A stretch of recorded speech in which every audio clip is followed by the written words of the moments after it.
If you intend to traverse the correct path in this life, following the path of Buddhism is a perfect choice.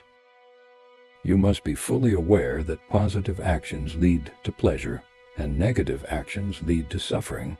Only when you commit yourself to the three jewels like this, will you become authentic Buddhist practitioners. The second piece of advice is that the very essence of Buddhism lies in loving kindness and compassion.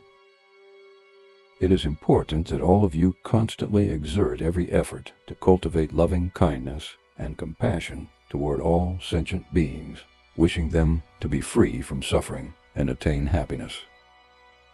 Once these two great qualities have arisen in you, whatever virtuous wish you have, whether it is worldly or transcendental, will be fulfilled without any obstacles.